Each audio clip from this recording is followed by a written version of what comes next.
la parole de Dieu ce matin. Je peux dire bonjour à celui qui est à gauche et à celui qui est à droite. Nous sommes dans la présence de Dieu. Nous sommes des frères et des sœurs. Nous sommes des amis. La joie est au milieu de nous. Il n'y a pas de raison d'être fâché.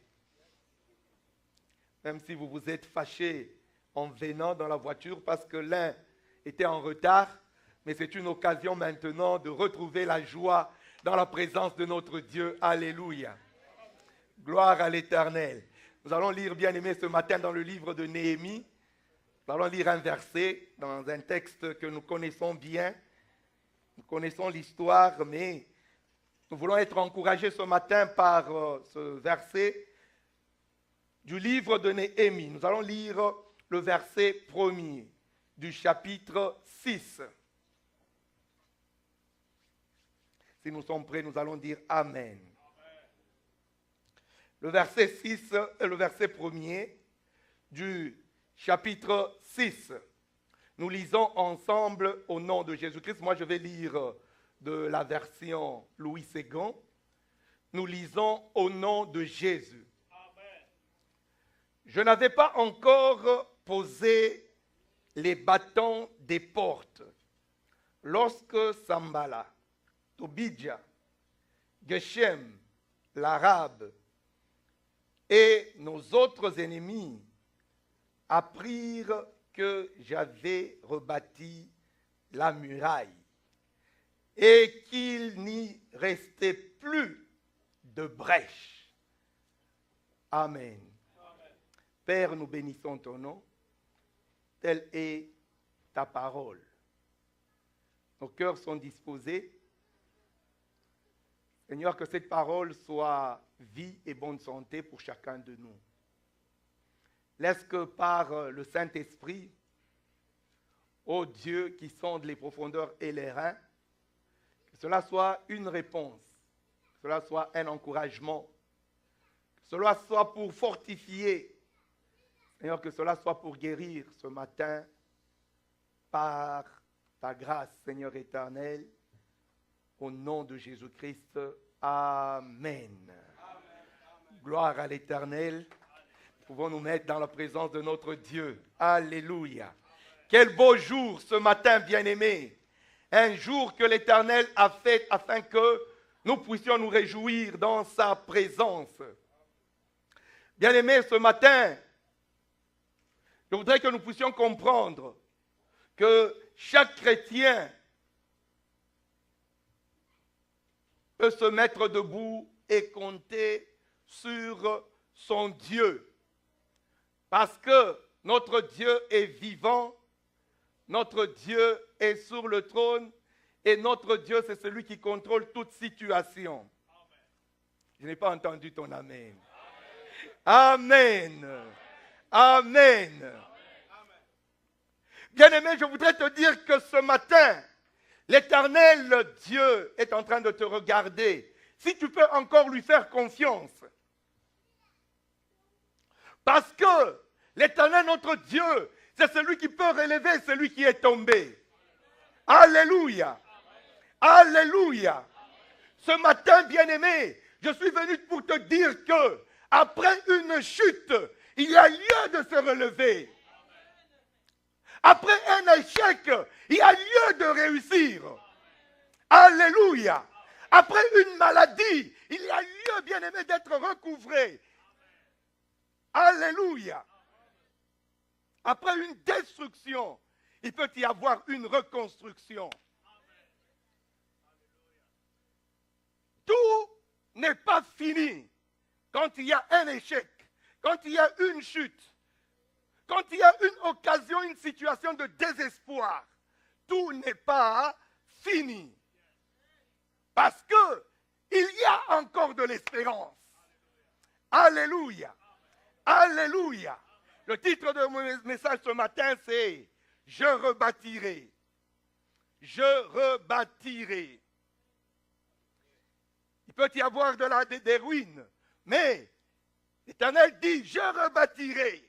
Toi aussi, tu es appelé à dire avec l'Éternel, je rebâtirai. Amen.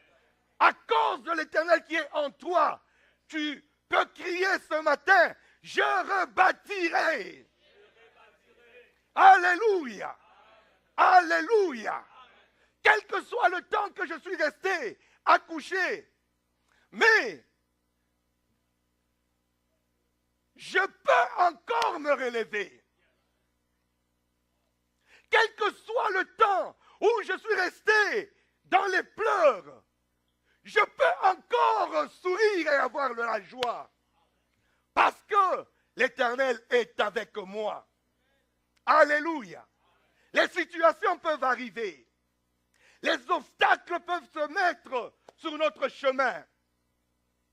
Le parcours peut être difficile. Mais l'Éternel, notre Dieu, c'est lui qui nous garde.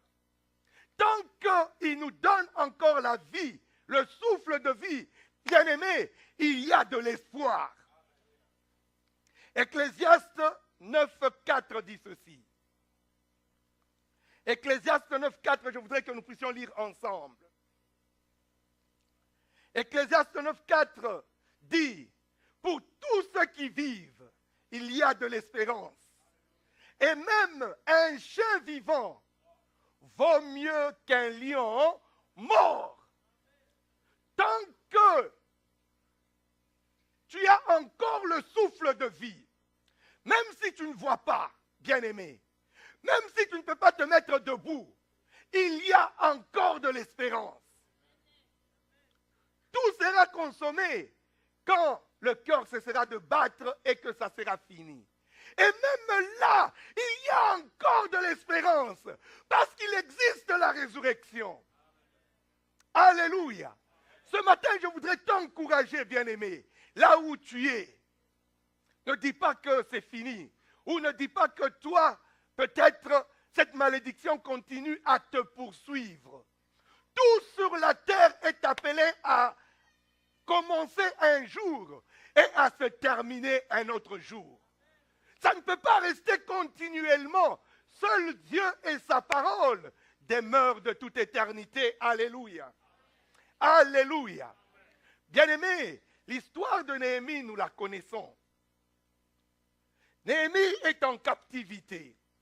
Il trouve grâce auprès du roi parce que son frère lui dit que ici à Jérusalem, si tu regardes la cité, tu vas pleurer.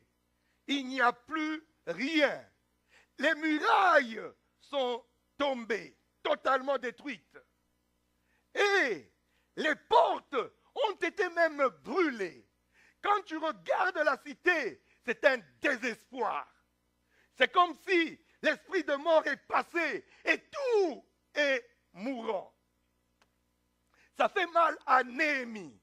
Mais il trouve grâce auprès du roi, un païen, qui lui donne faveur de rentrer et de rebâtir la ville. Et Néhémie vient pour rebâtir les murailles, pour remettre les portes en place.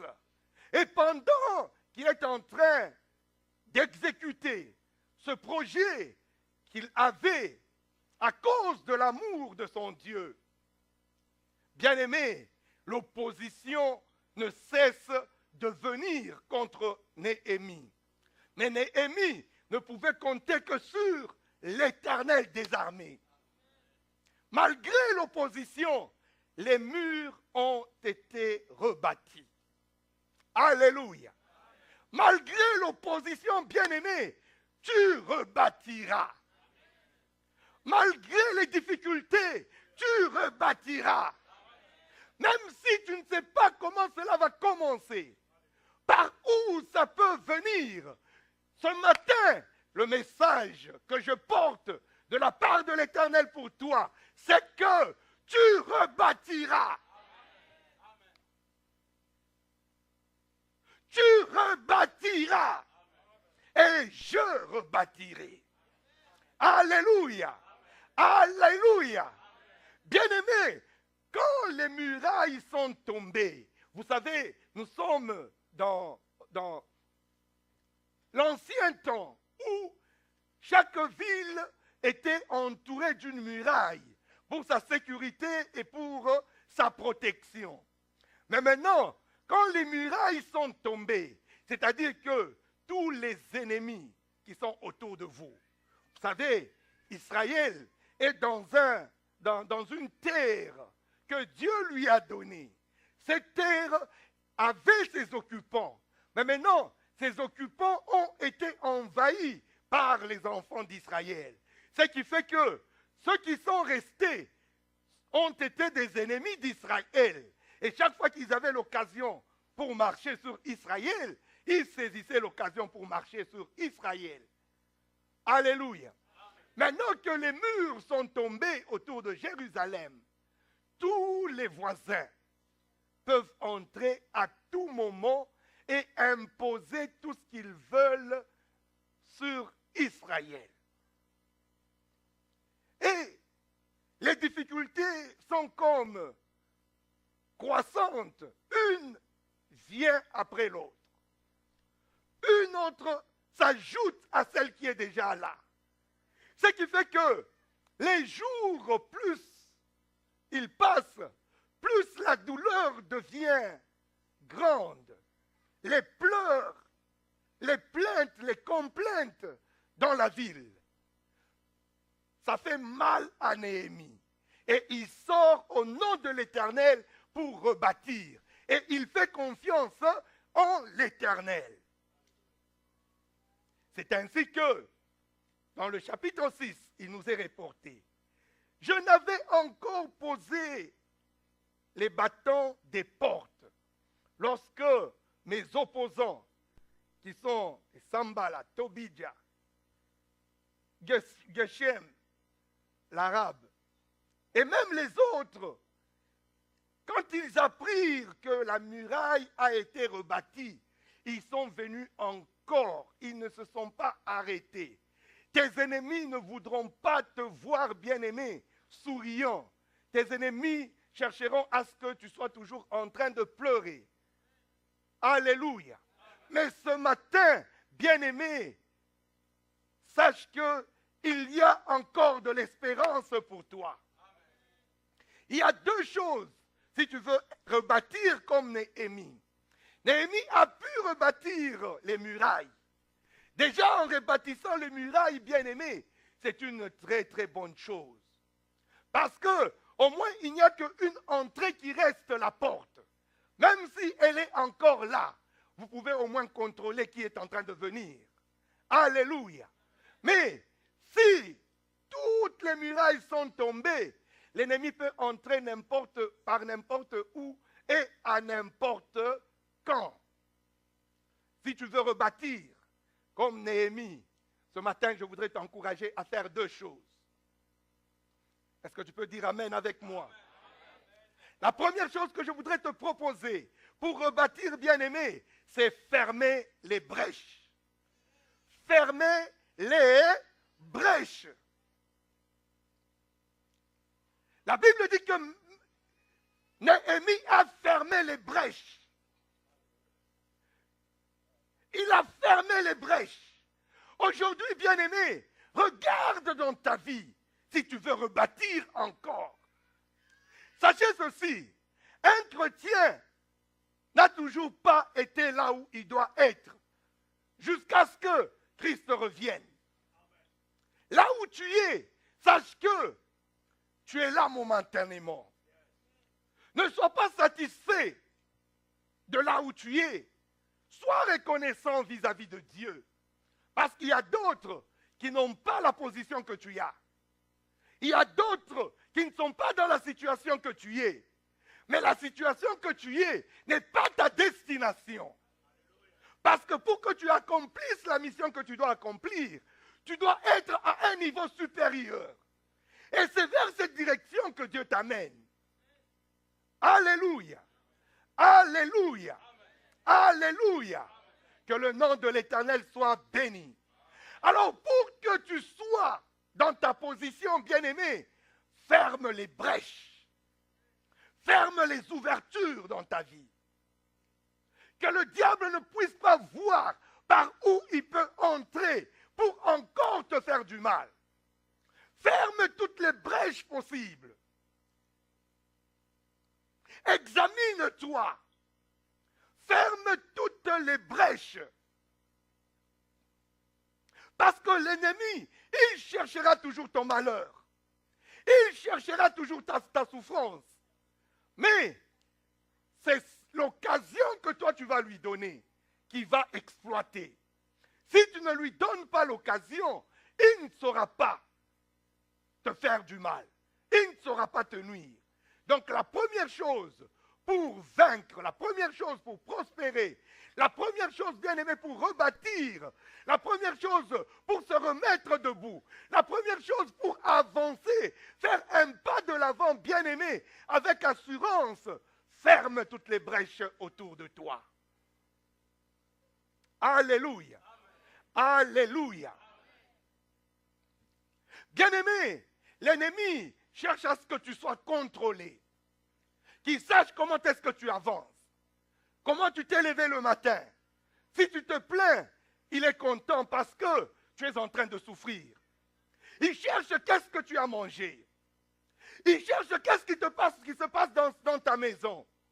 Parce qu'il veut que tu sois toujours dans une situation telle que ça ne va pas. Tu te plains toujours.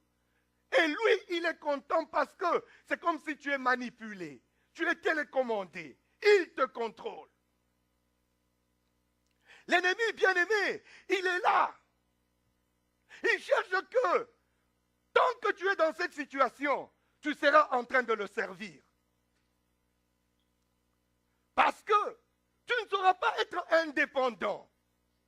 Tu seras dépendant de lui. Et lui, il te dira ce qu'il faut faire. Et quand tu feras, ça sera à son avantage. Et toi, tu auras peut-être demi et tu vas te contenter de ça. C'est ça l'ennemi qui te regarde et qui exploite toutes les brèches que tu lui offres. Mais ce matin, Dieu dit, je suis un Dieu de la restauration. Je veux te restaurer. Mais à condition que tu me fasses moi confiance. Alléluia. Alléluia. Alléluia. Ferme les brèches, bien-aimés. Ferme les brèches. Comment est-ce que tu peux fermer les brèches? Pour fermer les brèches, il faut d'abord que tu reconnaisses ta situation. Quelqu'un dit-il Amen? Bien-aimé, il faut que tu reconnaisses d'abord la situation dans laquelle tu te retrouves. Que tu l'acceptes qu'elle est réelle. Que tu ne sois pas en train de rêver. Que tu te dises vraiment, c'est à ce niveau où je suis. Que tu fasses comme un inventaire de ta vie. Voici là où je suis. J'ai des dettes. Je ne sais pas payer mes factures. Voici là où je suis. Même au travail, je ne sais pas avoir un travail. Voici là où je suis. Même dans mes études, je n'arrive pas à réussir. C'est comme si tous les problèmes se suivent l'un après l'autre. Tu fais d'abord l'inventaire de toute cette situation dans laquelle tu te retrouves, tu relèves tous les points et tu acceptes que c'est ça, moi. Alléluia. Ne dis pas que c'est quelqu'un d'autre. Accepte que c'est moi. J'ai échoué. Je suis tombé. Je suis incapable de faire ceci. Ce que j'ai essayé, je n'ai pas réussi. Tout cela, tu es sincère avec toi-même. Tu fais l'inventaire. Tu reconnais cela. Après avoir reconnu, bien-aimé, tu te fixes maintenant des objectifs. Quelqu'un dit-il objectif? Tu es à terre. Tu ne sais pas payer la maison. Tu dis pour que je paye la maison, je dois avoir de l'argent. Pour que j'ai de l'argent, il faut que je travaille. Amen. Tu écris, il faut que je travaille. Pour que je vive, j'ai besoin de 3 000 $, après l'inventaire de toutes les factures et tout. Bien-aimé, tu te fixes les objectifs. Tu ne regardes pas encore comment est-ce que tu vas arriver à avoir cet argent. Tu ne regardes pas encore comment est-ce que je vais m'opposer à celui qui me bloque.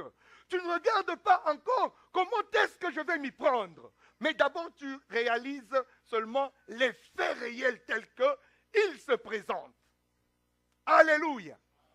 La connaissance des faits, bien-aimé, va te motiver. Mais malheureusement pour toi, tu ne sais pas par où commencer. Peut-être que tu n'as pas des papiers de ce pays. Mais tu dois vivre, rester quelque part. Tu dois payer une maison ou contribuer. Qu'est-ce que tu vas faire? D'abord, c'est la connaissance des faits réels. Quelqu'un dit-il Amen? Quelqu'un dit-il encore Amen? Très bien. Après avoir relevé, bien-aimé, tous les faits, maintenant tu dois voir qu'est-ce qui est prioritaire parmi tous ces besoins. Qu'est-ce qui est prioritaire pour moi? Par où je peux commencer? Quelles sont les activités qui sont nécessaires pour que je puisse atteindre ce que je suis en train de poursuivre pour sortir de la situation où je me retrouve? Fais un petit programme par rapport aux priorités. Mais tout ce que tu fais, bien-aimé, sache que tu dois avoir une parole. Quelqu'un dit-il une parole? Quelqu'un dit-il encore une parole? La parole, elle est importante, bien-aimé. Parce que c'est la parole qui te donne de l'espérance. Toi, chrétien. Quand tu sais que la parole de Dieu dit, bien-aimé, tu vas faire tes priorités. Tu vas faire l'inventaire des faits. Tu vas voir où est-ce que tu dois être pour que la situation change. Mais tu n'as encore rien. Tu n'as pas le papier de ce pays, comment est-ce que tu vas travailler? Tu n'as encore rien. Mais au moins, tu as la parole. Tu as la promesse de l'Éternel. Dis encore Amen très bien. Bien-aimé, la Bible dit ceci. Psaume 40. Nous allons lire ensemble les versets 2 et 3. Psaume 40, versets 2 et 3. Nous allons lire ça ensemble.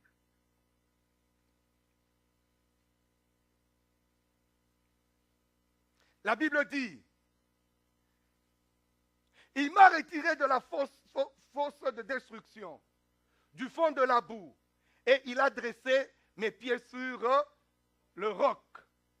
Il a affermi mes pas. Le verset 3. Il a mis dans ma bouche un cantique nouveau, une louange à notre Dieu. Beaucoup l'ont vu et ont eu de la crainte et ils se sont confiés en l'Éternel. Revenons au verset 1er. Le verset 1er dit,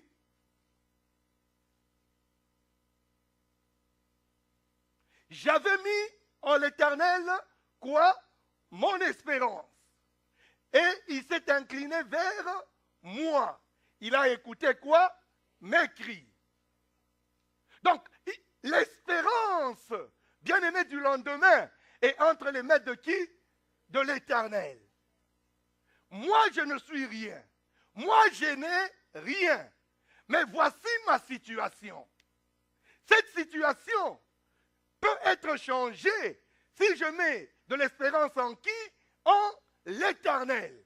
Parce que lui, il peut tendre ses oreilles vers moi, il peut écouter mes cris et il peut intervenir en ma faveur. Alléluia. Quand on ferme les brèches, bien-aimés, c'est pour que l'ennemi ne vienne plus nous déséquilibrer. Et que nous puissions nous concentrer sur l'Éternel. Aller vers l'Éternel avec la situation telle qu'elle se présente. Non seulement la situation, mais aussi avec la promesse de l'Éternel. Parce que la Bible dit qu'il est lié à sa parole. Et si tu lui présentes sa parole, ce n'est pas un homme pour mentir, ni un fils de l'homme pour se repentir. Il va agir en fonction de la parole. Quelqu'un dit-il Amen? Quelqu'un dit-il Amen encore très bien? La Bible dit ceci. ayez une entière confiance, une entière espérance dans la grâce qui vous sera apportée lorsque Jésus-Christ paraîtra. Jésus-Christ paraîtra. Quand Jésus-Christ paraîtra, tout le monde sera content. Du moins, ceux qui espèrent en lui. Mais maintenant, parce que nous l'avons déjà accepté aujourd'hui, Jésus-Christ peut nous donner les choses que nous pouvons attendre quand il viendra. Pourquoi? Parce qu'il est déjà roi au milieu de nous. Alléluia. Alléluia. Voilà pourquoi Pierre dit dans 1 Pierre 1,13 que ayez une entière espérance dans la grâce. La grâce vient avec Jésus-Christ. La grâce vient de l'Éternel. Si nous espérons en l'Éternel, il y a une grâce qui peut faire que, même si nous n'avons pas, même si nous ne possédons pas, même si nous sommes encore couchés, même si nous sommes encore dans un lit d'hôpital, même si nous sommes encore sous la pluie, sans abri, même si nous avons repris une même année scolaire ou académique 5 fois, 6 fois, il y a encore de l'espérance à cause de la grâce. L'avenir est un avenir glorieux en Jésus-Christ. Mais la grâce peut faire que l'espérance en l'avenir peut être ramenée aujourd'hui. Alléluia. Et c'est ça la marche du chrétien. C'est ça la marche du disciple de Jésus-Christ. C'est une marche de l'espérance en la grâce à venir. Cette grâce à la gloire à venir peut être une réalité présente aujourd'hui à cause de Jésus-Christ. Alléluia. Alléluia. Maintenant, bien-aimés, ayant la connaissance des faits réels, je suis malade, je suis inapte, je ne peux pas travailler encore, compte tenu de ma situation. Alors que j'ai des factures à payer, je sais qu'il faut faire confiance en l'Éternel. Je sais qu'il y a une promesse de la grâce. Mais qu'est-ce qui me fait échouer pour que je sois restauré? Qu'est-ce qui fait que je suis chrétien, mais je ne sais pas rebâtir? Alors que la parole de Dieu dit que je rebâtirai. Et moi, je crie par la foi, je rebâtirai. Mais qu'est-ce qui fait que dimanche après dimanche, je vais à l'église, mais je reste toujours couché, je reste toujours sans abri, je reste toujours dans les pleurs, je reste toujours dans les plaintes, je reste toujours en cherchant la révélation des sorciers, ceux qui sont la base de ce que je suis en train de connaître comme situation. Après avoir fermé les brèches, il faut avoir de la discipline. Alléluia. Après avoir fermé les brèches, bien-aimés, la discipline nous fait manquer la grâce de l'Éternel dans notre vie. La simple discipline. La discipline, c'est une attitude d'obéissance. Alléluia. Une attitude d'obéissance. La discipline, bien-aimée, c'est ce que nous manquons. Si nous sommes disciplinés, ce que nous avons retenu, je me lèverai chaque jour à 5 heures du matin. Je vais chercher la face de l'Éternel, jusqu'à ce que l'Éternel se lève dans ma vie et qu'il fraye un chemin. Je vais faire cela le premier jour. Je vais faire cela le deuxième jour. Le troisième jour, il y a quelqu'un qui viendra me proposer quelque chose. Et je vais dire, ok, je peux sauter un jour. C'est que j'ai déjà arrêté comme action à faire pour que je sois à mesure de bénéficier de la grâce pour rebâtir. Je vais laisser d'abord cela et je vais sortir pour autre chose. Pourquoi? parce que je manque de discipline. Un disciple est discipliné.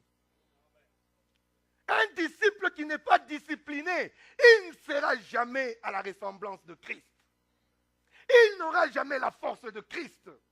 Christ a été discipliné toute sa vie. Christ était là où il fallait être à chaque moment. À temps. Christ était discipliné. Il n'arrivait pas en retard, il n'arrivait pas avant, il arrivait à temps. Alléluia.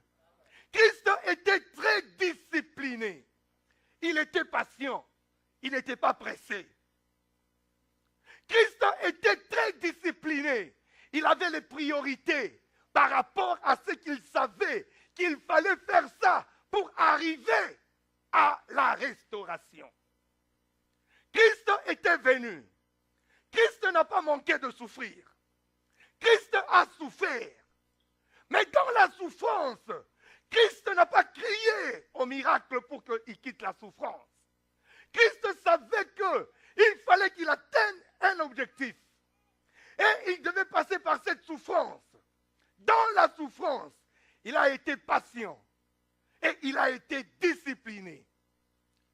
Il a été dans la prière. Il a été dans la méditation. Il était très discipliné. Alléluia. Alléluia. La discipline fait manquer aux disciples sa bénédiction. La discipline fait manquer aux chrétiens sa bénédiction. Un chrétien discipliné est un chrétien qui va savourer, qui va goûter les bontés de l'Éternel. Un chrétien qui n'est pas discipliné aura du mal à goûter les bontés de l'Éternel. La discipline, j'ai dit, c'est entre autres une obéissance, une attitude d'obéissance. Obéissance à quoi? À l'instruction que tu as reçue. Alléluia. Alléluia. Si tu as des objectifs, il faut que tu gardes tes objectifs. Si tu as des priorités, il faut que tu gardes des priorités. Il ne faudrait pas que tu aies des priorités. Quelqu'un d'autre vient avec ses priorités et il te dérange dans tes priorités et tu entres dans ses priorités.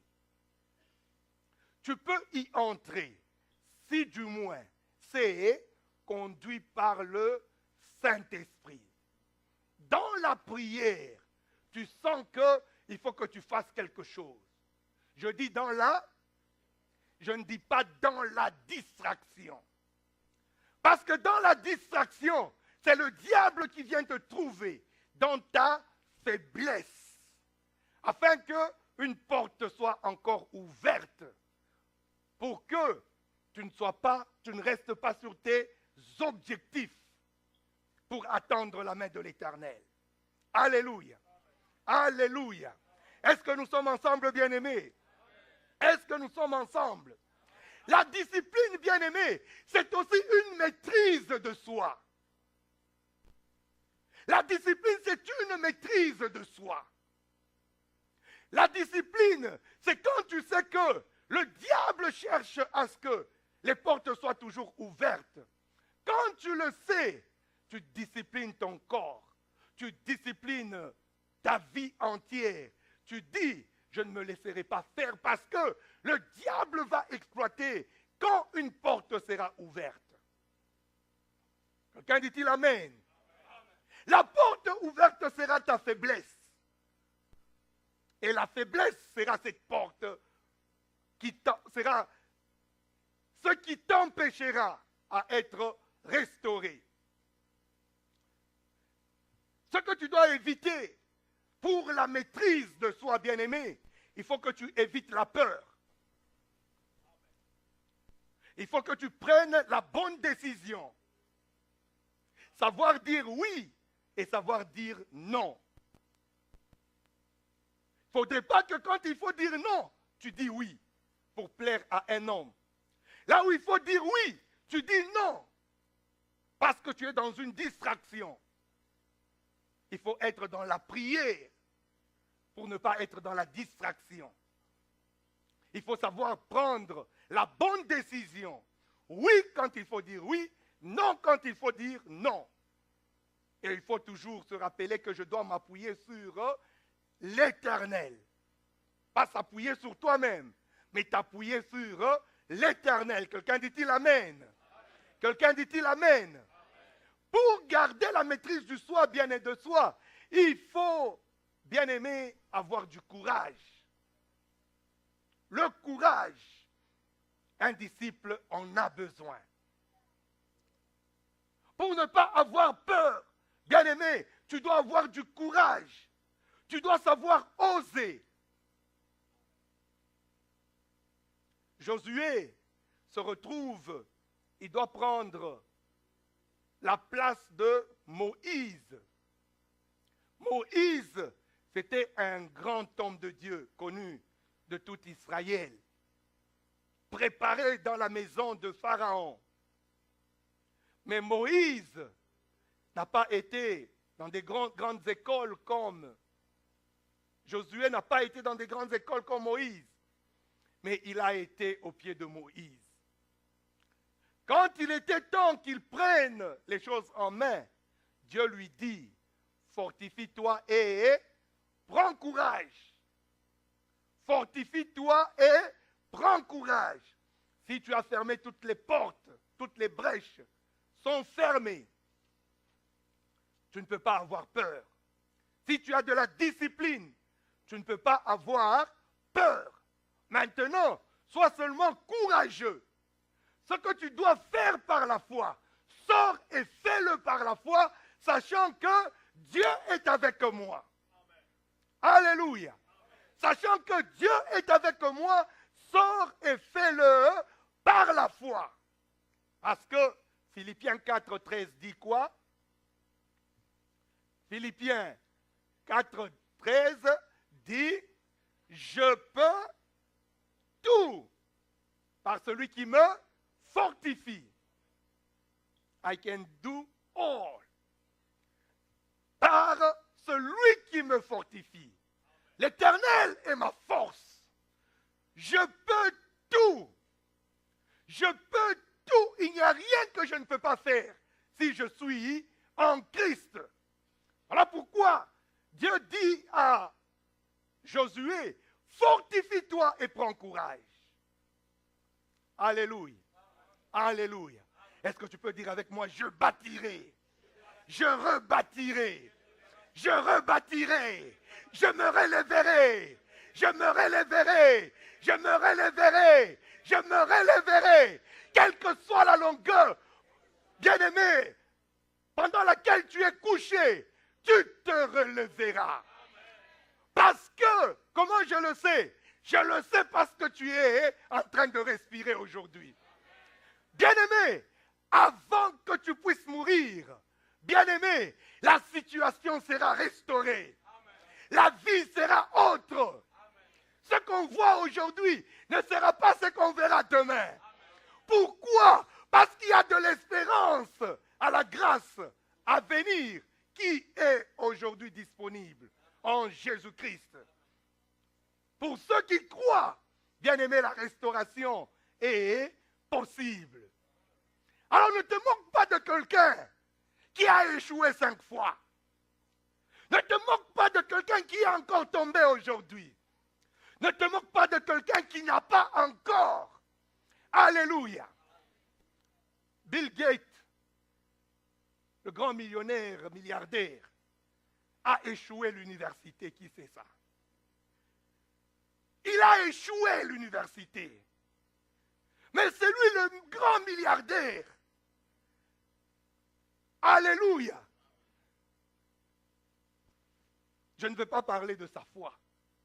Je ne sais pas, je n'ai pas des informations sur sa foi.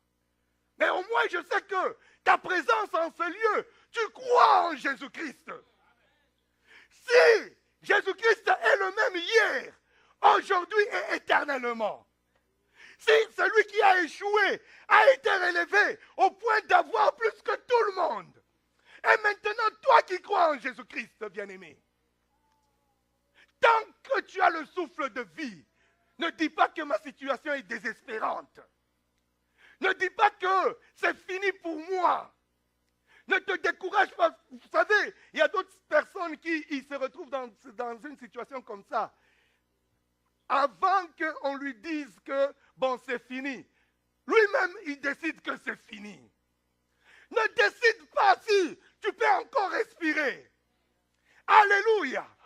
Si tu peux encore respirer, bien-aimé, même si tu ne vois pas, même si tu n'entends plus, même si tu ne bouges plus, mais s'il y a une petite conscience que la respiration est encore là, même si c'est la respiration aux machines, il y a encore de l'espoir. Il y a encore de l'espoir. Il n'est pas dit que si tu es tombé 2 fois, tu vas tomber encore la 3e fois. Tu peux tomber 1000 fois. Quand tu vas te relever, tu seras au-dessus de tout ce qui était debout avant toi. Alléluia. Aujourd'hui, bien-aimé, aie de l'espérance. Seulement, ferme les portes. Que toutes les brèches soient fermées. Amen. Le 2e point, bien-aimé, garde les yeux fixés sur l'Éternel. Garde les yeux fixés sur l'Éternel. Parce que l'ennemi ne va pas s'arrêter. Il viendra toujours pour te déstabiliser. L'ennemi sera toujours là. Les Sambalatobidja n'ont pas laissé Néhémie. Quand bien même ils ont vu que les murailles ont été rebâties, ils sont revenus encore pour dire à Néhémie, est-ce qu'on peut se retrouver pour qu'on parle de la façon que nous pouvons rebâtir ensemble? Bien-aimé, l'ennemi change de stratégie. L'ennemi, après avoir échoué en envoyant de loin, l'ennemi va chercher à être près de toi. Un contact ferme. Comme ça, il sait exactement ce que tu es en train de faire et comment tu es en train de planifier les choses. L'ennemi va chercher à ce qu'il puisse même parler avec toi et qu'il te fasse voir qu'il veut contribuer à ton bonheur. Mais les propositions qu'il va te faire, bien-aimé, il est rusé. Ça sera des propositions qui vont te faire tomber. Voilà pourquoi, quand tu as fermé, connais tes priorités. Sache quels sont tes objectifs. Où est-ce que tu es en train d'aller. Qu'on ne te propose pas autre chose que tu puisses embrasser directement. Reste focus, bien-aimé. Ce n'est pas parce qu'on vient de te proposer quelque chose qui semble apporter de l'argent plus vite que tu vas courir au lieu d'aller à pas sûr vers ce que la direction que toi tu es en train d'aller, lentement, lentement, en gagnant petit, mais sûrement tu es en train d'entasser des richesses. Aujourd'hui, on va te dire, ici on est en train de payer 25 $. Tu es là où on paie 18 $, tu laisses à 18 $ parce qu'il y a 7 $ de différence. Tu cours là-bas. Après 3 mois, on ferme la compagnie. Tu rates les 18 $ à cause de la poursuite des 25. Vas-y lentement. Sois patient. Aie de la discipline. Ne cours pas. Aie de la discipline. Sois sûr que tu as fermé les portes et que tu vas selon l'Éternel. Quelqu'un dit-il bien Amen? Quelqu'un dit-il bien Amen? Si tu cherches à faire les choses par toi, bien-aimé, tu vas échouer. Mais si tu fais confiance à l'Éternel, avec les 18, tu feras plus que celui qui fait avec les 25. Parce qu'à un moment, il sera bloqué. Mais tu seras en train d'aller lentement. Qui connaît Nelson Mandela? Nelson Mandela est entré en prison. Pendant 27 ans, il y a ceux qui étaient dehors. C'était une situation désespérante. Mais quand il est sorti, il est devenu président de ceux qui étaient libres. Pendant les 27 ans, il a enduré. peut-être les fouets, peut-être, je ne sais pas. Il était maltraité de n'importe comment.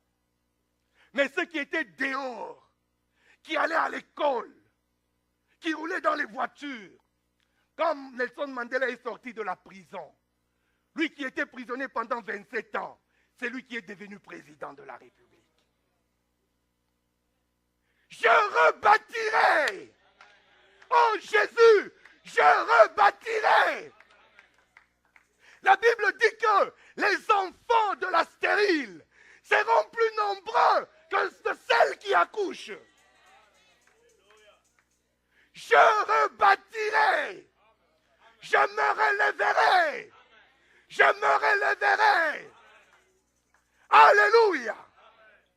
J'aime un texte de Michée que je nous invite à lire. Michée 8. Michée 8.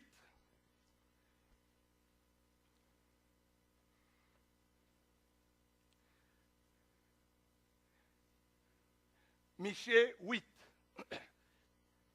Pendant qu'on nous met Michée 8, je peux, si je trouve le premier, je vais commencer par lire Michée. Je voudrais lire Michée 7.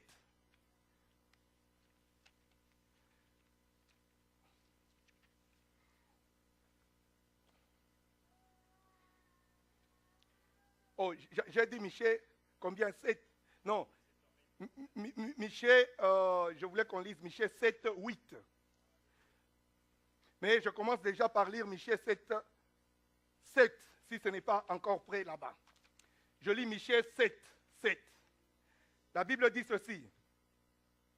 Pour moi, je regarderai vers l'Éternel. Je mettrai mon espérance dans le Dieu de mon salut. Mon Dieu m'exaucera. Le verset 8, nous lisons maintenant ensemble. Ne te réjouis pas à mon sujet, mon ennemi. Car si je suis tombé, je me releverai. Si je suis assise dans les ténèbres, l'Éternel sera ma lumière. Si je suis tombé, je me relèverai. Si je suis tombé, je me relèverai. Si tu es tombé, tu te relèveras. Bien-aimé, que cela soit une réalité en toi. Il faut que tu le saches, même si tu n'as pas à manger. Il faut que tu le saches, même si tu attends un mariage, tu ne l'as pas encore. Il faut que tu le saches, même si tu as réuni toutes les conditions pour qu'on ne te prenne pas en mariage. Il faut que tu le saches. Même si tu as réuni toutes les conditions pour que tu n'accouches pas. Il faut que tu le saches. Je suis tombé, mais je me releverai. Je suis endetté, mais je me releverai. Je suis perdu, sans abri, mais je me releverai.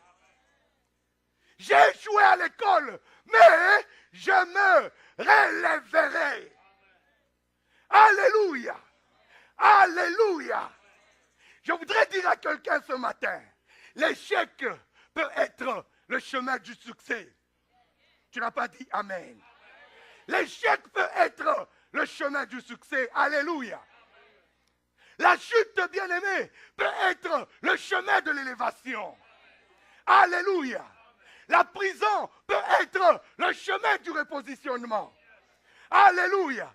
Quelle que soit ta situation, tu te releveras. J'aime une illustration, bien-aimée, que j'ai déjà donnée. Mais je voudrais d'abord t'encourager que nous sommes créés à l'image de Christ. À l'image de Christ, bien-aimé, notre vie est appelée à être à la gloire de Dieu.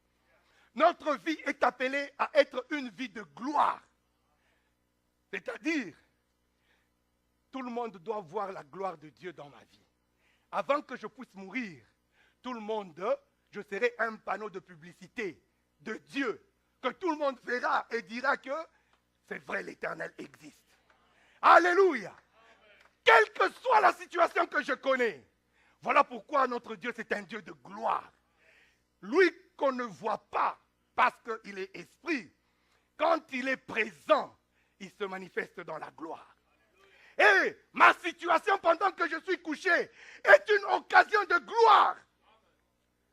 Dieu va descendre, il va intervenir et tout le monde verra la gloire de Dieu. Alléluia. Dans une salle où il y avait la vente aux enchères, il y a beaucoup de choses dedans. Les véhicules, tout ce qui est bien. Et tout le monde vient et chacun achète ce qu'il peut acheter. Mais au fond de la salle, il y a un petit violon. Un petit violon qui est poussiéreux. Personne ne s'intéresse à ce violon. Seulement parce que on regarde qu'est-ce qu'on peut encore faire avec ce violon, qui est si poussiéreux et qui semble être très ancien comme ça. Personne ne s'intéresse. On en achète des grandes choses à des prix élevés. Mais parce que le propriétaire a dit que tout doit partir. Il a cassé le prix. Alors, il vient, il prend le petit violon. Il dit, mais ça, personne vraiment ne peut pas acheter. Personne ne s'intéresse. Il dit, je commence alors à donner un prix. Celui qui veut, il prend. Il dit, $1. Quelqu'un dit, ok, je vais prendre $1. Mais quelqu'un dit, ok, moi je peux donner 2. Ah, ça va. Quelqu'un dit, je peux donner 3. Et puis il dit, non, non, je ne donne pas plus à 3, je donne à 4. Qui peut prendre à 4? Personne ne s'intéresse. Qui peut prendre à 4? Personne ne s'intéresse. Un petit violon, très poussiéreux. Qui peut prendre à 4? Qui peut? Personne ne s'intéresse. Un vieux papa.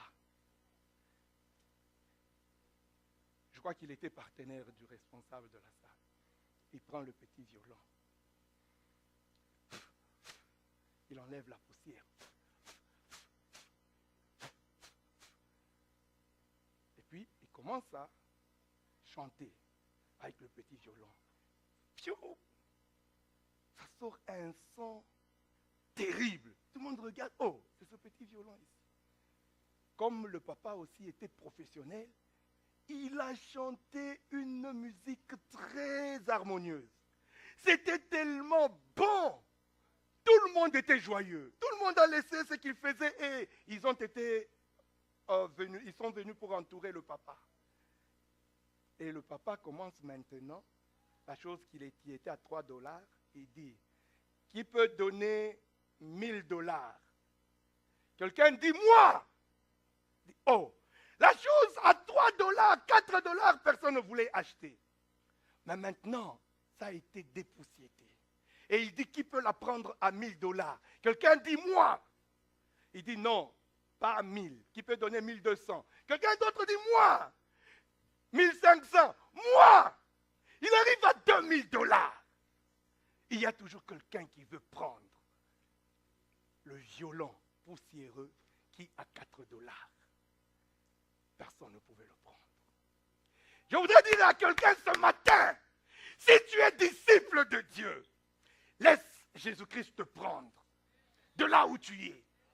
Quelle que soit la poussière autour de toi, quel que soit le temps que tu as passé dehors sous la pluie, mais accepte que Jésus te prenne, qu'il te lave, qu'il te lave, qu'il te lave, qu'il te mette un peu de la poudre, un peu de l'huile de beauté, avec un peu de l'huile d'onction.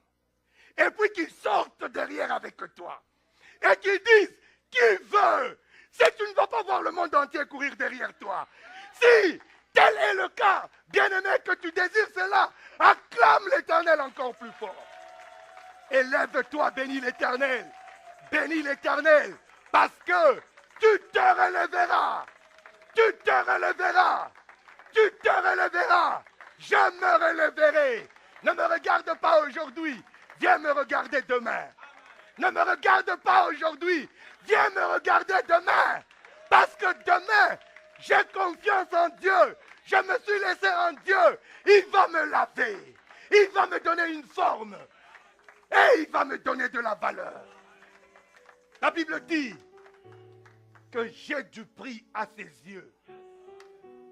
Parce que je suis la prunelle de son œil. J'ai de la valeur auprès de Dieu.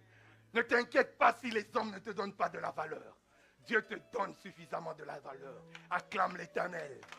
Bénis l'Éternel. Saint d'Israël, nous te bénissons. Nous te magnifions et nous t'aimons. Toi qui es au-dessus de tout. Le maître des temps et des circonstances. Nous avons proclamé ta parole ce matin. Éternel, ce matin,